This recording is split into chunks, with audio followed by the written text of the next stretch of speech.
Combien de temps encore ceux qui disent représenter le peuple vont garder un silence dérangeant sur cette alerte?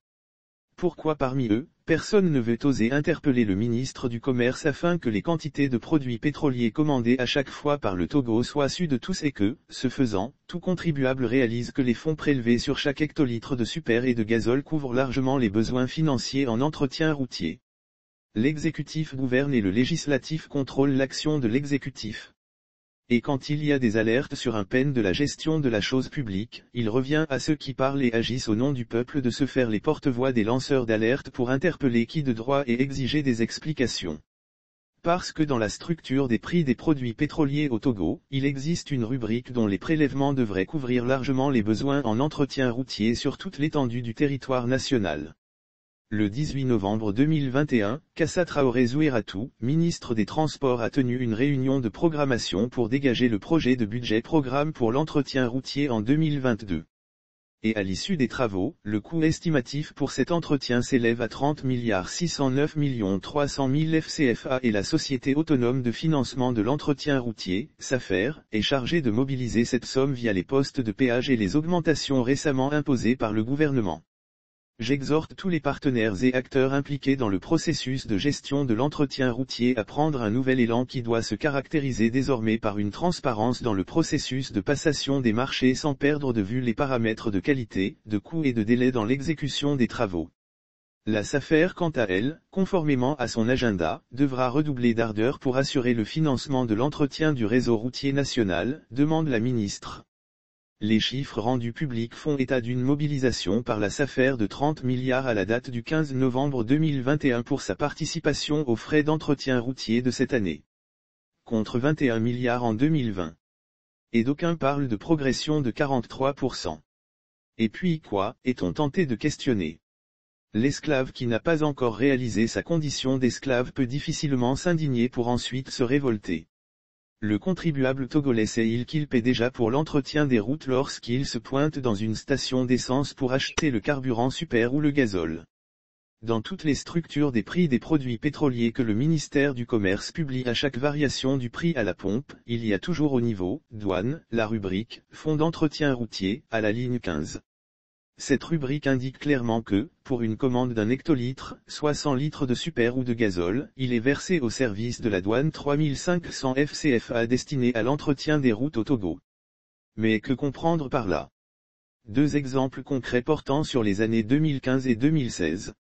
En 2015, le Togo a importé 612 466 tonnes de super et 908 706 tonnes de gazole.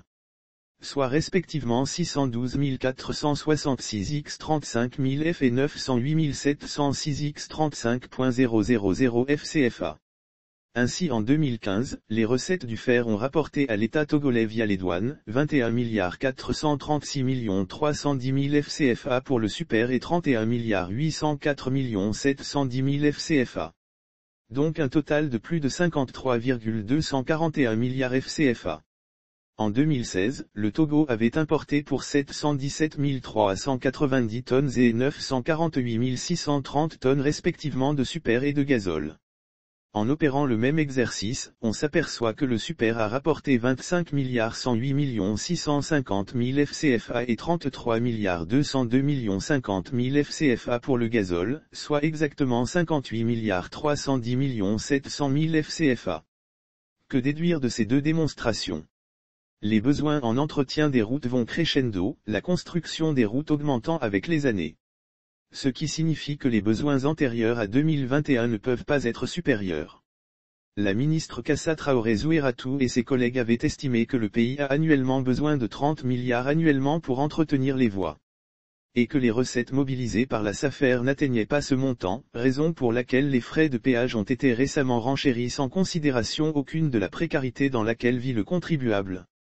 Or, le fonds d'entretien routier, FER, de la structure des prix des produits pétroliers en 2015 et 2016 dépasse de loin les besoins exprimés par l'État togolais. À quoi servent alors ces recettes si la SAFER doit également contribuer à l'entretien routier? Où vont les recettes du FER? Si le Ghana a instauré le même système de prélèvement sur les produits pétroliers pour l'entretien des routes comme c'est le cas au Togo, on comprend qu'à un moment donné, l'exécutif ghanéen a décidé de supprimer les péages. il y a là aussi une double taxation qui n'aura que trop duré. Ce pays ne peut pas se permettre de cracher sur des recettes qui lui permettaient de faire face à l'entretien des voies sans avoir trouvé d'alternative. Le ministre du Commerce est l'autorité la mieux indiquée pour répondre à cette incongruité. Au final, les citoyens sont soumis à un double prélèvement ou une double taxation pour le même but, l'entretien des routes. Étant un serviteur du peuple, Kojo Hades doit des explications à ses mandants. Les députés représentent-ils le peuple ou bien ne sont-ils à l'Assemblée que pour percevoir leurs émoluments? Il fut un temps, un député a déclaré ne pas trouver d'intérêt à convoquer un ministre dans le cadre d'une affaire relative à la commande des produits pétroliers. Cette fois-ci, les chiffres et les sources sont plus parlants et peuvent souffrir difficilement de contestation. La SAFER est sollicitée pour mobiliser des recettes pour l'entretien des routes. Or, il existe déjà une rubrique qui montre que la douane opère des prélèvements annuels qui dépassent les besoins entretien routier. Pourquoi fait-on payer doublement le citoyen, et où vont les recettes de la rubrique faire sur la structure des prix? Voilà les questions que les représentants doivent adresser au ministre.